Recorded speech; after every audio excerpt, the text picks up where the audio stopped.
Today is Tuesday, June 30th. My name is Anthony. My voice is shot because I went to a wrestling show this weekend. More on that later. And this is the Kayfabe Wrestling News Weekly Update brought to you by Thunder and Lightning Gaming. We have new tag team champions. The Street Profits have finally defeated the Vision. Joe Hendry is back. Solo may have turned face. We're not quite sure. But what we are sure about, Lyra Valkyria has turned heel and betrayed Bayley.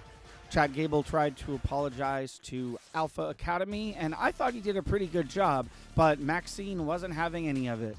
Ariana Grace has advanced in the Speed Tournament and will now face the champion Ren Sinclair at Great American Bash. Izzy Dane lost this match because Sean Spears wanted a high five. Not sure what that was about.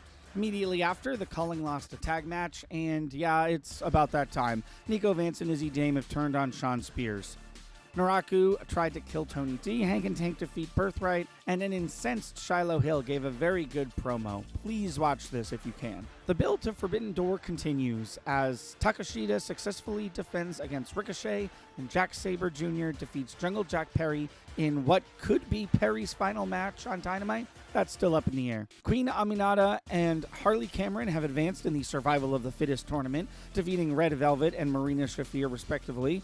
Tension builds between MJF and Andrade, who need to learn how to coexist for the steel cage match at Forbidden Door. More on that later. Mike Santana is injured. Sort of. Hilariously enough, they basically did the same exact story that they told on NXT with Tony D and Naraku, both competitors going into Saturday's championship defense with a face injury. This episode was the most go-home episode I've ever seen. Just a lot of build-up for Slammiversary, which I will be in attendance for, by the way.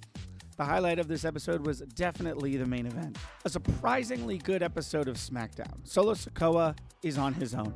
Tama and Tala have abandoned him. Royce Keys won't help him. LA Knight won't help him. Nathan Frazier and Rey Fenix put on an absolute classic for the AAA Cruiserweight Championship. Please watch this match if you haven't yet. And this episode saw the debut of the Glamour Blake Monroe. After Julia's match with Kiana James, Blake attacked Julia. Danhausen has now electrocuted JD McDonough, who appears to be suffering from memory loss as he reintroduced himself to Raquel Rodriguez. Later in the week, Danhausen actually wrestled. He tagged with Matt Cardona to take on Los Garzas, bringing Matt Cardona his first victory since returning to WWE. Then, at Night of Champions, he cursed Liv Morgan, causing her to lose to Io Sky. The Trios champs, TNT champ, and CMLL Women's World champ all retained. The Conglomeration defeated the Op, Kevin Knight defeated Desmond Xavier, and Persephone defeated Billy Starks. Mercedes Moné and Maya World were at each other's throats all night as things heat up in anticipation for the Owen Hart Cup Finals at Forbidden Door. Obafemi and Io Sky are King and Queen of the Ring, respectively, which means Io will face Liv again at SummerSlam. Seth Rollins defeated Braun Breaker. Tiffany retained with the help of Chelsea and Charlotte. Trick retained in spite of Ricky's antics, and in a semi-surprising turn of events, Sami Zayn is the new WWE champion. Honestly, not sure if this was the right call, but I'm interested to see where this goes nonetheless. Lola Vice successfully defended her NXT Women's Championship against La Hiedra. Psycho Circus called out Pagano, but Pagano never showed up because he was attacked. So either this is all a ruse, or Pagano really is innocent. At Slammiversary, TNA announced a new Knockouts belt, the Knockouts TV Championship. A 16-women tournament will start on Thursday to crown the first champ. I can only assume OVW and NXT people will be there because TNA has 18 women's wrestlers in total if you count the suit. Amazing Red and Conan will be inducted into the TNA Hall of Fame at Bound for Glory this year. A ton of belts changed hands tonight. The Hardys are once again TNA Tag Team Champions.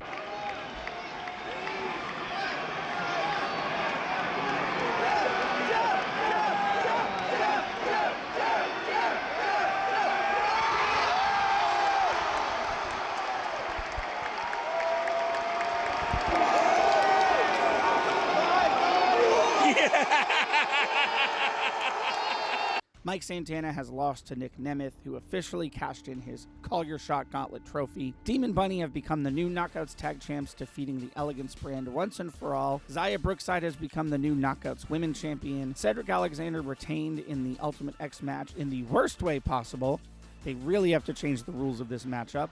Also, I don't know who Leon Slater wronged at this company, but he really can't catch a break lately. Mustafa Ali retained the International Championship in a surprise triple threat open challenge against Rich Swann and Uha Nation, formerly known as Apollo Crews. All titles that were on the line retained except for Lola Vice, who lost her NXT Women's Championship to Kendall Gray, and honestly, I love this decision.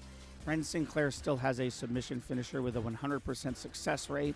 Shiloh Hill dragged Tristan Angels under the ring, and a camera actually followed them under there. This segment was very Bray Wyatt. Saquon Sugars defeated Dion Lennox, but was attacked by Darcy immediately afterwards. Even when Saquon wins, he loses. I think Saquon needs allies. On the buy-in, Divine Dominion retained their tag belts, and Micah advanced in the Survival of the Fittest tournament, defeating Sky Blue. Jon Moxley successfully defended his belt against Bandito. IWGP Global Heavyweight Champion Shota Umino successfully defended against Pac. Thekla also retained, along with Cope and Christian. Mercedes Moné and Will Ospreay have won the Women's and Men's Owen Hart Cup tournament. But the big talking point from Forbidden Door is this absolutely insane 12-man steel cage match. So first of all, the cage was a perfect circle, which honestly didn't change much, but there was some more space on the side for brawls. I don't know. I thought it was pretty interesting. I hope they do this again. It was pretty unique. Team Briscoe ended up winning, and Andrade turned on Don Callis and MJF. Probably my favorite heel turn in recent memory. It was very well executed. Thank you so much for watching. This was absolutely the longest episode of this video series that I've ever done. So if you've watched this whole time, thank you so much. I really appreciate it. I do apologize once again for my voice. Hopefully it's better by next Monday. And until then, like I said, I won't keep you here for much longer. Thank you so much for watching. Tune in next Monday at 6 on YouTube and Twitter. And until next time, I've been Thunder, and we'll see you later.